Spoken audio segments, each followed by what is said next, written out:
There are three philosophical reasons that I don't trust Muhammad.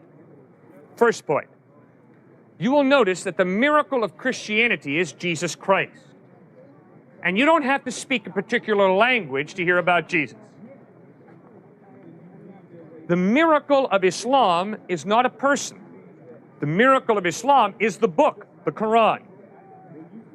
But when you begin to study Islam, what you begin to realize is the only way you can truly appreciate the miracle of Islam is by reading it in Arabic. My philosophical problem with that is, why all of a sudden, when God reveals himself very wonderfully in an open way in Jesus, does he suddenly say, the only way to get my clearest revelation is by learning Arabic? That prophets were sent to all the nations in the world to spread the word of Islam. It says that in the Quran. And another thing, the Quran is not the word of Muhammad, it is the word of God. Thank you. It's the word of God, that's right. But it was written by Muhammad. It was not written by Muhammad. Who wrote it? Muhammad was illiterate. He didn't know how to write or read. Who wrote it? It was the word of God, it was divine word. You see? It's every single time. They're very consistent. I appreciate it. All right?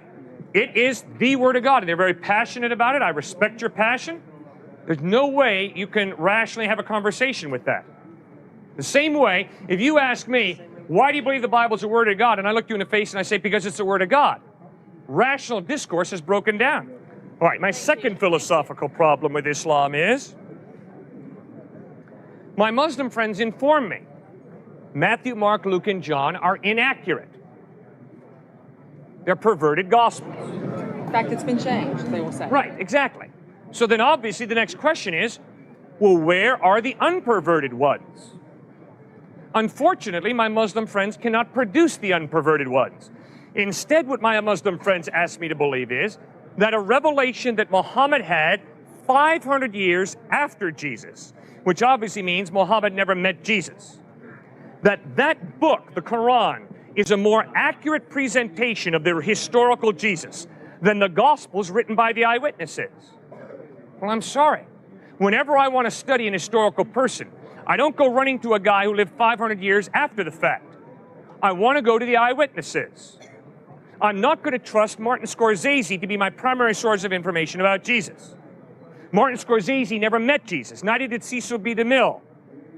I'm going to go back to Matthew, Mark, Luke, and John, who live in the first century, to be my primary source of information about Jesus. Third point. My third philosophical problem with Islam is, my Muslim friends have great respect for Jesus. In fact, my Muslim friends respect Jesus far more than the typical American does.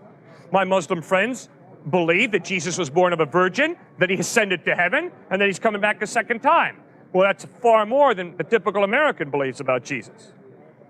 But my Muslim friends say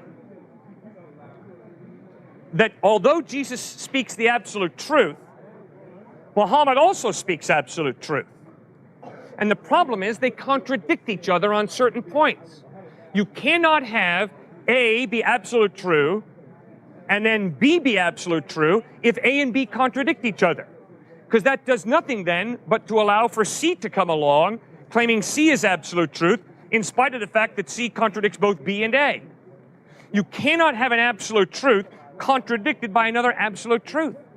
Did Jesus ever claim to be God? Yeah, he sure did. When- John in the 8:58, Bible? Jesus says, before Abraham was born, I am. In John 10:30, Jesus says, I and the Father are one. In John 14:9, Jesus says, he who has seen me has seen the Father. Clearly, Jesus claimed to be God. So he was both human and God at the same time? That's what he claimed. Maybe he was a lunatic, but that's what he claimed. He wasn't a lunatic. He was a prophet. Well, he claimed to be God in human form, which means he's more than a prophet. He's God in human form. But what he claimed. God is something that's superior to human form, so it doesn't make sense for God to be human because he wouldn't necessarily be higher than the others.